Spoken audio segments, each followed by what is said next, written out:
Ada sebuah pertanian tuh namanya jadam organik. Nah, jadam organik ini yang terlahir dari Korea dan ini yang saya pelajari dan alhamdulillah luar biasa. Percaya tidak percaya, ini jagung kan? Jagung tahun kemarin kami juga usaha jagung 7 borongan cuman 28 kilo pupuk kimianya. Tahun ini pupuk kimianya tuh cuman 12 kilo dan jagungnya Pak Hairul tahu ya Pak Hairul. Jagungnya tuh gede-gede. Mungkin kalau Bapak Ibu semuanya ngelihat yang seperti ini, jagung kami bisa 1,5-nya dari ini dengan 12 kilo per 7 borongan. Dan itu hanya menghabiskan sebanyak 12 kg pupuk kimia. Sisanya organik. Ternyata bisa. Jadi menurut ilmu jadam disebutkan bahwa tanaman kita, bagaimana kesuburan tanaman kita, itu adalah representasi atau perwakilan dari kondisi perakarannya. Bapak Ibu semuanya pernah lihat tidak? Pernah mencabut tidak? Ketika tanaman tidak subur, cabut ya akarnya. Akarnya juga pasti kecil ya tidak? Tapi ketika tanamannya subur, kemudian cabut aja akarnya, apa yang terjadi? Akarnya melebar kemana-mana ya tidak? Nah, di situ. Dan tahu tidak, menurut ilmu itu juga disebutkan bahwa kondisi perakaran merupakan perwakilan dari bagaimana kondisi tanahnya. Lalu pertanyaannya, bagaimana cara kita menyehatkan tanah ya tidak? Membuat tanah itu sehat, yaitu sederhana, dengan mengembalikan lagi apa yang sudah kita ambil dari tanah. Contoh, Ulun tadi waktu pertama datang ke sini ya tidak, Ulun melihat di sini banyak banget sisa-sisa jagung yang ada di sana-sana, ada di mana-mana ya tidak. Nah, sisa-sisa jagung tersebut ketika kita komposkan ya tidak, ketika dikomposkan, dijadikan pupuk organik dan disebarkan lagi ke lahan, maka itulah yang akan jadi pupuk untuk tanaman selanjutnya. Permasalahan kita selama ini, ketika memang sudah selesai panen, dibersihkan. Dibersihkan, ketika bersih langsung bisa tanam. Iya, betul, bisa ditanami. Tapi apa yang terjadi? Kesuburan tanahnya hanya bisa bertahan 4-5 tahun ke depan. Karena yang namanya topsoil atau lapisan tanah bagian atas, ketika terus saja nutrisinya diambil, maka lama-kelamaan akan habis. Maka solusi yang terbaik adalah mengembalikan lagi apa yang kita ambil dari alam. Sebagai contoh, ini kan banyak nih batang-batang jagung ya tidak? Batang-batang jagung kemudian kita komposkan, jadilah yang namanya pupuk kompos, kemudian ditebar lagi ke lahan, maka akan jadi nutrisi bagi tanah.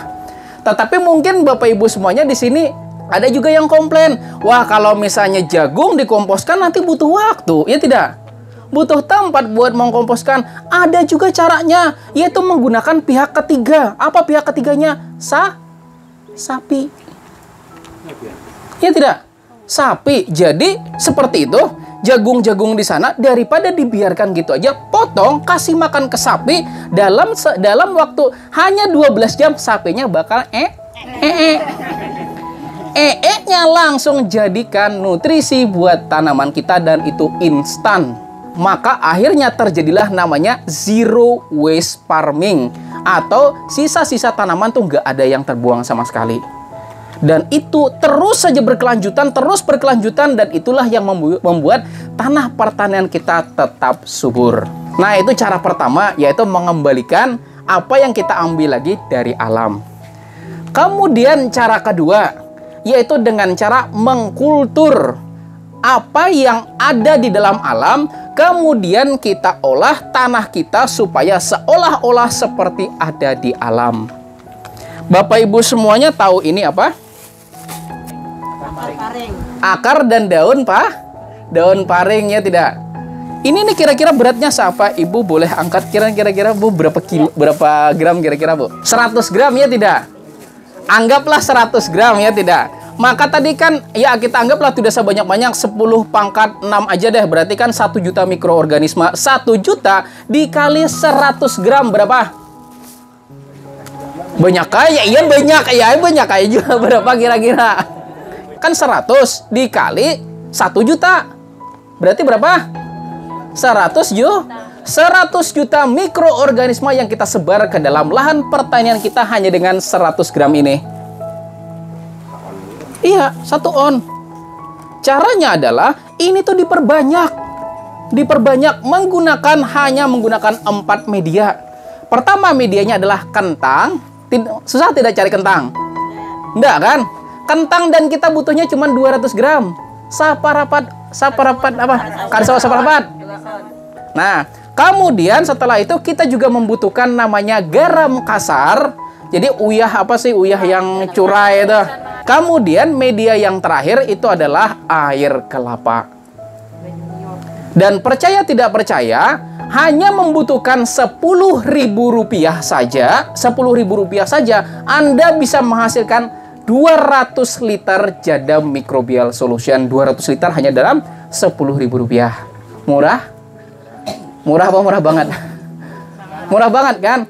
Dan percaya tidak percaya, kami sudah mencoba tanaman 850 pohon. Jadi 2 hari sebelum kita pindah dari pembibitan nih ya tidak. Kemudian mau pindah ke lahan. 2 hari sebelum pemindahan, kita aplikasikan JMS ini 850-nya dalam 14 hari kemudian tidak ada yang layu.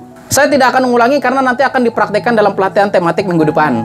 Nah, ya. Jadi harus hadir ya nanti mana sih anunya Pak Saruni ini mana nih. Jadi minggu depan kita juga akan pelatihan tematik bagaimana pembuatan JMS ini langsung di Balai Penyuluhan Pertanian.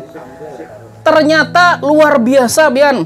Pertumbuhannya, jadi bibit yang kami uji cobakan 850 pohon itu bibitnya tuh sakit barangnya. Serius sakit barangnya. Kenapa? Hirang-hirang, hangit-hangit, ketampiasan lawan banyu hujan. Tahu kan kalau bibit ketampiasan banyu hujan itu kayak apa? Nah, itu yang ditanam dalam 14 hari kemudian muncul tunas dan daun-daun bawah dipatahi. Itu baiknya orang kada menyangka, Pian, pasti kada menyangka bahwa itu bibitnya bibit jelek. Karena masih bisa ditanding dengan orang yang memakai bibit yang bagus. Berapa modalnya? 10.000. Nah, bisa. Dan JMS itu sendiri kita mengkultur apa yang ada di perakaran bambu ini kita sebarkan ke lahan pertanian kita. Pertanyaan saya, Anda pernah lihat tidak tanaman bambu kena penyakit? Tidak kan? Nah, kenapa? Karena akar bambu sendiri itu mengandung jutaan mikroorganisme yang melindungi dari bambu itu sendiri. Nah, itulah yang kita ambil, kemudian kita sebar ke lahan pertanian kita. Dan dengan hanya Rp10.000, Pian bisa menghasilkan 200 liter larutan JMS. Kemudian setelah kita udah mulai menggunakan JMS itu sendiri, kemudian setelah kita mulai perawatan, kita juga menciptakan seperti yang disebutkan Kepala Balai tadi, yaitu Jakaba. Jakaba itu singkatan Jamur Keberuntungan Abadi. Kebetulan teman saya di Situbondo yang menciptakan itu namanya Abah Junaidi Sahid, dan saya bantu mengembangkan dengan kebetulan kita punya mikroskop dan kita kembangkan dan kita hasilkan. Ternyata Jakaba itu mengandung nitrogen yang super tinggi dan fosfor yang super tinggi. Jadi cocok banget diaplikasikan pada masa vegetatif, dan kebetulan teman-teman dari Muara Rintis sudah pernah mencoba ya. Jadi Jakaba itu sendiri itu memiliki kandungan nitrogen dan fosfor yang tinggi luar biasa, dan bahan-bahannya mudah banget didapat. Kalau Bapak Ibu semuanya mau belajar, silahkan teman-teman dari Muara Rintis bisa pakai. Dan kalau nggak mau bikin, silahkan minta biang ke teman-teman dari Muara Rintis. Karena kalau ada biangnya itu cuman hanya 7 hari itu udah jadi. Kalau kita start dari nol, Jakaba itu mungkin butuh sekitar 30 hari baru jadi. Tapi kalau kita ada biangnya itu 7 hari udah jadi. Kemudian, karena kan yang namanya pupuk organik ini kan terbatas, ya tidak? Kan ya seperti Jakaba tadi ketika kita pengujian laboratorium, ternyata yang tingginya tuh nitrogen dan fosfor. Dan ternyata kaliumnya sangat-sangat rendah. Maka kalau cuman Pian mengandalkan Jakaba sendiri, maka ulun yakin daunnya ganal-ganal, batangnya ganal-ganal, buahnya kadada. Maka kita juga butuh yang namanya kalium. Dan kebetulan kami sudah selesai percobaan pembuatan namanya MKP. Tahu MKP? Bukan pupuk yang nukar pupuk NKP itu enggak, tapi singkatannya adalah mikrobial kalium fosfat. Isinya adalah kalium dan juga fosfor. Jadi kami sudah menguji coba kemarin, setelah kita ukur ternyata nilainya 14.000 ppm. Dan 14.000 ppm ini saya yakin sudah setara dengan pupuk MKP yang Pian beri harganya Rp60.000. Dan satu orang hanya cukup membuat 20 liter saja, itu dijamin cukup dari awal sampai dengan panen, sampai dengan tanaman itu mati. Semua bahan-bahannya itu mudah. Dan ketika Pian fermentasi dalam waktu 3 minggu saja, dengan 20 liter, ulun yakin Pian cukup mulai dari awal sampai dengan akhir budidaya. Nah, di situ karena dosisnya antara 300 sampai 500 ml per tangki. Dan kalau pian buatnya itu 20 liter, maka cukup sekitar 40 sampai 60 tangki. Maka kalau pian di sini kuncinya tuh sebenarnya satu, maulah. Kadang kebanyakan ketika disuruh seperti ini pasti ada yang bertakun, "Pak, hamun ulun manukar nang sudah jadinya adalah nah luput jadinya ya kada." Tujuannya di sini supaya pian itu berdaulat atas pertanian pian sendiri. Jadi ketika harga itu, kan kita nggak tahu ya, mungkin waktu dulu harga cabai sampai 100.000. Tapi yang namanya roda itu kan berputar. Nah, ketika semua bisa dibuat sendiri, maka putaran roda itu udah nggak jadi masalah lagi bagi kita. Sebelum ulun akhiri ini, ada satu rahasia yang buan pian perlu tahu juga. Kenapa sih kok tanaman kita tuh kena penyakit? Ya tidak? Tanaman kita tuh kena penyakit tuh sebetulnya sederhana kok. Kenapa? Karena tidak ada yang melawan penyakit yang masuk ke dalam tubuh tanaman. Kan gitu, setiap hari nih tubuh kita ya tidak? Tubuh kita ini kan anggaplah ulun mencapai mengucau tangan ini ya kada? Kemudian makan wadai, masuk ada bakteri. Masuk kan? Kalau seandainya sel darah putih atau bakteri di dalam tubuh tidak mampu melawan ini, maka akhirnya ulun jadi panas. Kan kayak itu logikanya. Kan ini kan ulun mengucau ini tadi. Kadingan besuh, makan wadai. Makan di sini, masuk ada bakteri. Masuk kan? Nah, ketika di dalam tubuh ini tidak ada mikroorganisme yang melawan, mikroorganisme luar yang masuk, maka apa yang terjadi? Tubuh secara kadang-kadang corona lagi wah ini. Nah, ketika ini masuk ke dalam tubuh kita dan di dalam tubuh kita nih ada yang melawan, maka yang terjadi kita tidak akan sakit. Tetapi ketika pertama imun tubuh tidak mampu melawan serangan dari luar, ya tidak, atau banyaknya mikroorganisme yang di dalam tubuh yang melawan itu tidak sebanding dengan yang masuk ke dalam tubuh kita, maka itulah yang menyebabkan tubuh kita menjadi sakit. Nah, itu sebetulnya sama juga dengan tanaman. Ketika tanaman kita itu di dalam bagian perakarannya tidak terlalu banyak kondisi mikroorganismenya, maka yang terjadi ketika hujan, ya tidak, hujan dan terjadi kelembapan yang tinggi, disitulah yang memicu jamur dan bakteri berkembang. Yang namanya penyakit itu kan biasanya ketika hujan, ya tidak, hujan itu kan biasanya kan banyak serangan penyakit pada tanaman, ya kan? Itu diakibatkan karena bakteri dan jamur berkembang di daerah perakaran tanaman kita. Dan yang terjadi celakanya ketika mikroorganisme di bagian perakaran itu tidak sebanyak perkembangan dari bakteri jahat yang berkembang, maka apa yang terjadi? Fusarium itu yang paling banyak berkembang. Yang ketika kita ngelihat hari ini layu, besok langsung mati. Maka kita mengupayakan bagaimana mikroorganisme di sini tersedia di areal perakaran tanaman kita. Sehingga ketika terjadi yang namanya kelembapan yang tinggi, maka pasukan kita ini yang duluan berkembang. Sehingga ketika bakteri itu mau berkembang, dihadang duluan nih sama pasukan kita. Kita kembangkan mikroorganisme yang ada pada alam, kita kembangkan ke areal perakaran tanaman kita, maka itulah yang jadi tentara untuk melawan bakteri atau jamur yang berkembang di sana. Nah, tetapi masalahnya terkadang kesalahan kita dalam pengaplikasian pestisida itu juga yang membuat mereka ini pada mati.